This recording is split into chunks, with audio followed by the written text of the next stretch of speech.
Hello everyone, welcome back to Book Club Preview. I'm Michael, and today we're looking at The Lost Hero, Chapter 39, Piper.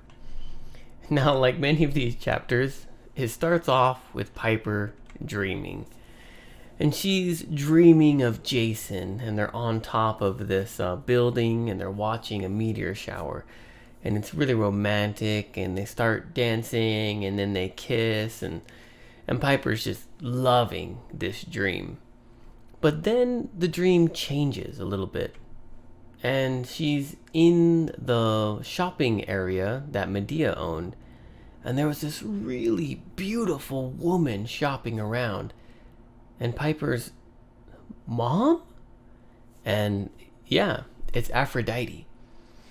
And so then Aphrodite starts talking to Piper, just telling her a lot of stuff about her dad.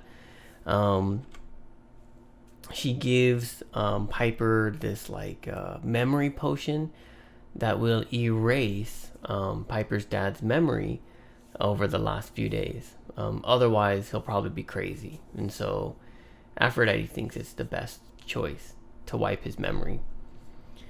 They also talk about how Aphrodite's children can be really, really strong and powerful.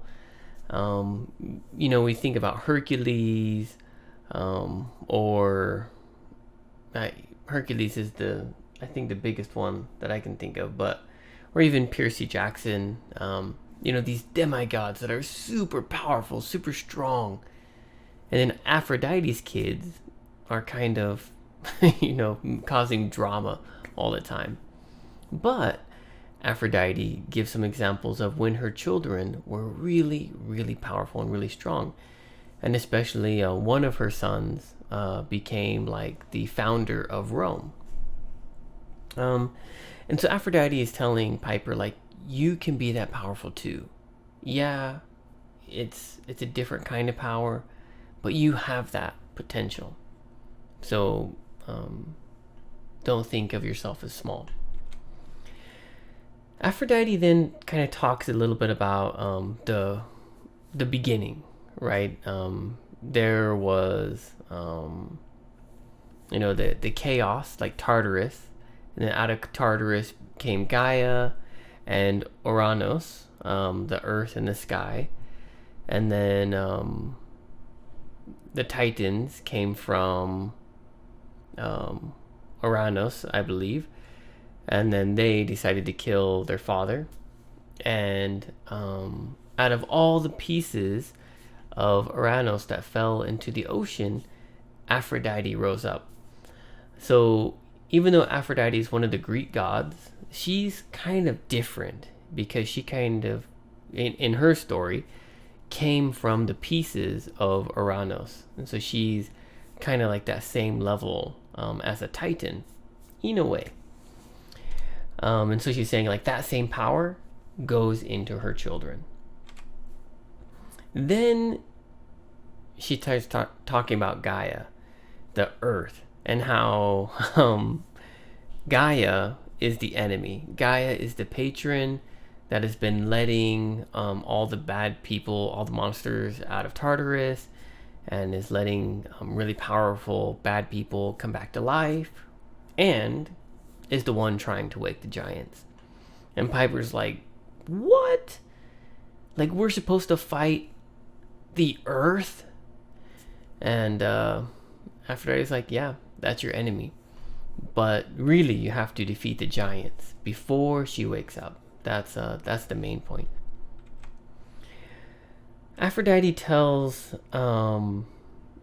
Piper that something has been split for too long, and that Hera is right in trying to bring them back together. But it's going to be Piper. Piper is the one who's going to be the choice between these two sides fighting each other, right? If you remember Boreas, he said that he's just started laughing. He's like, oh, they're going to kill each other. Well, we still don't know who each other is. But whoever they are, it's going to be Piper's role to mediate between them, to keep them calm, to keep them talking, to keep them sharing, and hopefully to find an agreement. Otherwise, if she fails, they're just going to kill each other, and that will be the end of the quest anyways. That's a pretty big deal. It ends with Piper waking up. Some vocabulary. False pretense. You already know false, which means not true. But usually these go together. A pretense is like a reason you give for someone to do something. Let's say, for example, in this story right here, Piper really wants Jason to go to the roof at nighttime, not because she cares about the meteor shower, but because she wants to date Jason. She wants to have a date. And that's her true reason. But her reason that she gives Jason is like, hey, let's go watch the meteor showers. But that reason is correct because there is a meteor shower and there's meteor showers coming down. But the hidden reason is just for her date. So a false pretense is like lying to someone to do something. Let me try to give you another example.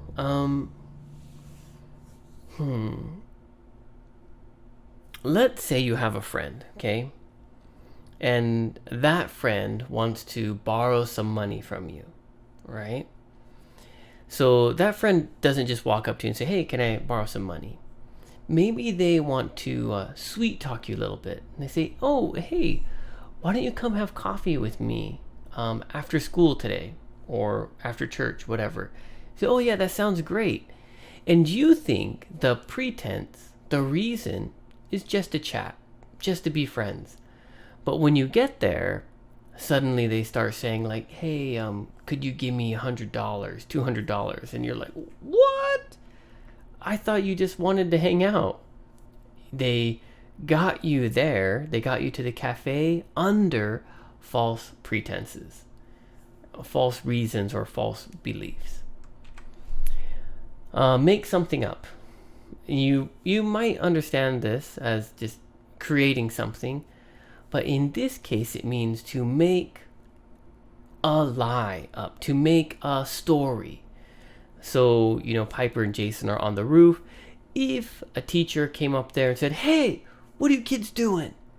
Piper would make up a lie. She would think of something really quick to make the person not get them in trouble.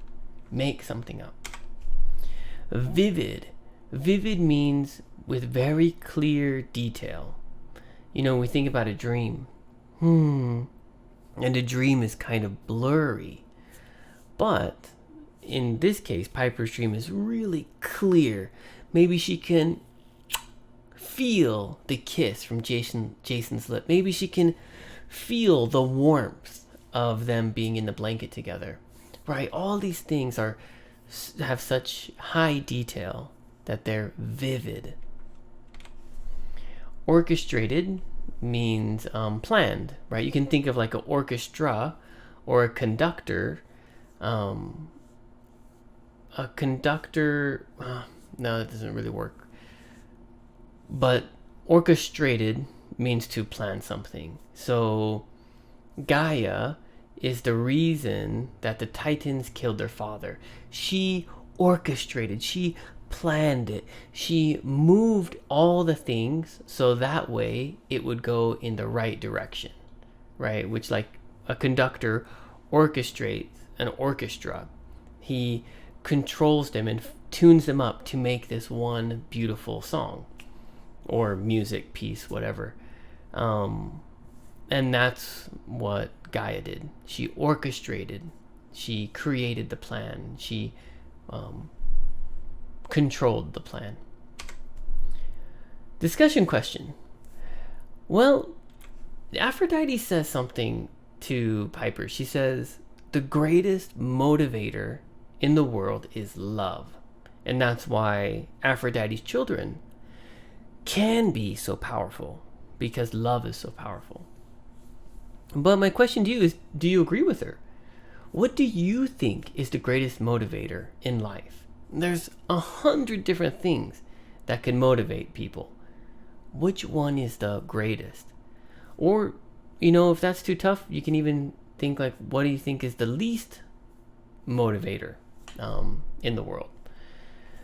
And also, please write your own discussion question. You guys have been doing a great job writing vocabulary words, and if you check your comments, I reply to all of them, and I always correct your comments.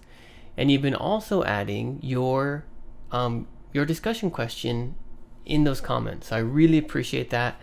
Keep it up, and that gives us a chance to prepare our answers. Right now, you have a chance to prepare an answer to my question, but now when you write yours, other people have a chance to prepare their answers to your question. So you guys are doing a great job. Keep it up. Well, that's all the time that we have for today. Thank you so much for joining me for this episode of Book Club Preview. Bye-bye. Hey, if you have any questions about the video today, please feel free to leave a comment in the comment section. If you had any other vocabulary words that you wanted to know what they meant, let me know. And also, if you're interested in maybe joining one of these book clubs, please leave a comment and I'll get back to you. Thank you so much for watching. Bye-bye.